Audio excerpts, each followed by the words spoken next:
Hello friends, तर नमस्कार.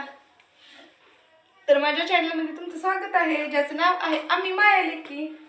तर आता वाजलेले आहेत 1:15. तर मी आता बनवायला लागले चपाती. तर 11:30 वाजता 2 चपात्या बनवून दिल्या मुलींसाठी. तर आता बटाट्याची आमटी केलेली आहे आणि शाबूस कमी भिजू घातलेला आहे. अजून खिचडी करायची आहे कारण यांचा उपवास आहे. आणि म्हटलं आता चपात्या वगैरे बनवूया कारण आता झालेला आहे टाइम पोटा पाण्याचा आपल्या. सकाळी केल्या म्हणजे काय होतं, थंड होते, त्यासाठी मग गरम गरमच करत असते.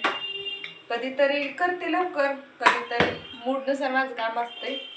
अजून कपडे धुतलेले नाहीत म्हणजे रोज सकाळीच होते, आज थोडीच होती, त्यासाठी म्हणलं धुवायचे. थोडीशी जरा निवांत बसले होते जरा. आणि गावाकडे इतकी थंडी आहे, बोलायचं कामच नाही. माझ्या धनुच्या सगळ्या पायाला कसं भेगा पडल्यावर झालंय का, तर तिची ड्राय स्किन आहे, त्यासाठी मग तिला थंडी अजिबात सहन होत नाही. तर तुमचं काय चाललंय? माझं चाललंय स्वयंपाक. तर गावाकडं थोडा कमी 16 दिवस झाले गावाकडे राहिली. ह्यांच्या जरा पोटा पाण्याचं झालं हाल म्हणजे इकडे एवढं छान जेवण भेटत नाही ना आपल्या गावाकडच्या सारखं, त्यामुळे मग थोडंसं झालं पोटा पाण्याचा हाल. तर म्हणलं ठीक आहे. मग बोलले इतके दिवस राहिलेस तू, 10 दिवसाची बोली किरून गेलेली होती. तर काय कारणामुळे माझे दिवस वाढले गावाकडं. आणि मुलींची पण शाळा खूप दिवस बुडली कारण मुलीला काय सुट्टी नव्हती. आणि तिची IITची एक्झाम मला वाटलं की बुडते की काय, पण तिची एक्झामच झाली नाही IITची. का तर इकडं म्हणजे वादळ आलेले, त्यासाठी त्या दिवशी तिला सुट्टी दिलेली टीचरनं. आता कालच तिचा पहिला दिवस. टीचर बोलली तरी तिला इतके दिवस का राहिली होती. सारखा फोन येत होता बरं का तिच्या पप्पासनी. आणि माझा विषय काय होता, मी गावाकडे व्हिडिओ काढले नाही जास्त का तर नेटवर्कचा प्रॉब्लेम जास्त होता. माझं जिओ कार्ड आहे आणि सॉरी एअरटेलचं कार्ड चांगलं चालतं आणि जिओचं काय एवढं रेंज येत नव्हती, त्यासाठी मग मी जास्त काही व्हिडिओच्या नादाला लागले नाही. म्हटलं जाऊ दे. पण व्हिडिओ काढण्यासारखं खूप म्हणजे छान होतं वातावरण वगैरे. आणि माझा दिवस काय असाच जायचा. आणि काय झालं, आम्ही तासगावला गेलो होतो, ते मम्मीचं चेकअप करायचं होतं, म्हणजे MRI काढायचं होता. मग आलो, दिवसभर गेला, तासगावमध्येच गेला दिवस. आणि त्या दिवशी संध्याकाळी आम्हाला घरी यायला 7 तरी वाजले. आणि काय झालं, खरसुंडीवरून चिंचाळ्याला येताना, आम्ही चिंचाळ्यात राहतो ना, मग चिंचाळ्याला येताना मी कायम गाडी चालवते, म्हणजे कधीच असं घडलं नाही की माझ्यापासून कोणाला लागले काय. एकदा दोनदा पडले तशी, म्हणजे गाडी घसरून. त्या दिवशी असा विषय झाला की मम्मीचा पाय घासला, दुसऱ्या गाडीला घासला. म्हणजे मीच एका कडेने घेतली होती. मला काही म्हणजे अंदाजच नाही आला की मम्मीला लागलं म्हणून पायाला. इतकं बेकार तिला लागलं खरंच. म्हणजे मला आश्चर्य वाटलं की माझ्यापासून असं कसं काय घडलं. कधीच न घडणारी गोष्ट त्या दिवशी घडली. तिच्या पायात इतकं रक्त वाहत गेले, बोलायचं काय मला बोलताच येईना. इतकं रक्त वाया गेलं की बासच. मग तिथंच गाडी मी थांबवली. तर म्हणजे थोडंसं अगोदर रक्त जात होतं, पण वाटलं नाही की इतकं जाईल. जवळजवळ पूर्ण अशी चप्पल तिची भरलेली रक्तानं. आणि घरी गेल्यावर मग तिथंच, आणि त्यात काय झालं, गाडी पण बंद पडत होती.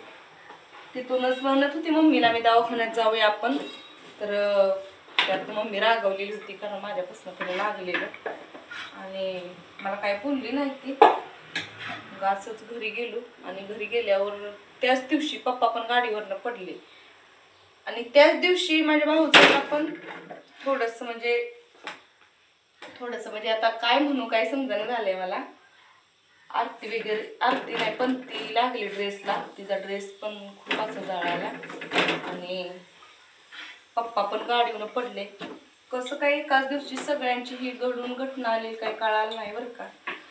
आणि अजून माझ्या मम्मीचा पाय आता जवळजवळ झाले बघा मला येऊन 2 दिवस म्हणजे सोमवारी कालच बघा 8 दिवस झाले आम्ही गाडीवरून पडून. म्हणजे गाडीवरून पडलोच नव्हतं, पाय थडकलेला तिचा त्यासाठी मग इतकं लागलं अजून. आणि सॉरी घरी गेल्यावर मी सांगायची विसरले, बॅटरीनं बघितलं पप्पानी तर इतका अशी चिर पडली पायाला म्हणजे वरती बोटं नसतात का जोडवी शेजारी आणि जोडवी पण इतकी घट्ट हालना ती अशी झाली आणि मी घाबरले की माझ्यामुळे इतकं कसं काय झालं. मग माझ्या अजून मग त्यासाठी 2 दिवस राहिले कारण म्हटलं लय दिवस काय नाही राहू शकत आणि तिला इकडे ये म्हटलं तरी पण ती नाही येऊ शकत कारण म्हशी वगैरे आहेत ना गावाला आणि दुसऱ्यांच्या जीवावर सोडून नाही चालत. आणि मग माझ्यामुळे तिला खरंच लय त्रास झाला आणि मग दुसऱ्या दिवशी गेलो सकाळी दवाखान्यात मंगळवारी. मग पट्टी वगैरे केली आणि तिचा असा पाय टेकतच नव्हता बरं का. आणि त्यात कसं झालं त्यांचं कसं सारखं पावसाचं सारखं चिरचिर गावाला पाऊस चालू होता त्यासाठी मग त्यांनी मका दार जवळजवळ 1 ते 1.5 क्विंटल त्यांनी दारात मका टाकलेली होती. ती सारखं चिरचिर आली की झाकायची काढायची झाकायची काढायची. तीच त्यांचं जवळजवळ 8-15 दिवस त्यांचं तीच काम चाललं होतं. सारखी उठली का ती हलवायची झाकायची उघडायची आणि ऊन काय पडत नव्हतं जास्त. असं ऊन पडलं की असं चिरचिरीची, असं ऊन पडलं की अशी चिरचिरी येते. खरं शेतकऱ्याचं खूप म्हणजे लय हाल बघितलं लय म्हणजे सगळ्यांचंच लय जणांचं बघा शेतात म्हणजे शेतात खूप जणांचं नुकसान झालं त्या टायमाला. जे शेती करत असतील त्यांच्यावर जी वेळ आलेली आहे त्यांनाच माहीत. तसं ते अक्षरशः ज्याच्या त्याच्यावर जी परिस्थिती येते ते त्याला माहीत असते की आपली हालत काय झालेली आहे. आणि मग ह्यांचा फोन आला ये म्हणून आणि मग मी म्हटलं थांबते आता 2 दिवस. आणि तिचं अजून बरं झालं नाही पाहिजे बघा 8 दिवस झाले. पण आता मी पण लय दिवस राहू शकत नव्हती त्यासाठी मग मी म्हटलं आता जाते तिकीट काढून. आता मुलीची पण 15 दिवस शाळा भरलेली होती. असं बघा माझ्यापासून मला वाटलं नव्हतं कधी माझ्यापासून इतकं कोणाला लागल. मला लागलं असतं तर खरंच मला वाटायला लागलं की पुन्हा मला लागलं असतं एक बरं झालं असतं कारण ती ऑलरेडी दुखण्यातून उठलेली आहे. त्यामुळं मग तर चला बाय बाय. असं तुमच्याकडून कधी काय घडलंय का मला नक्कीच कमेंट करून सांगा. चला बाय बाय. नक्कीच पुढच्या व्हिडिओमध्ये भेटू.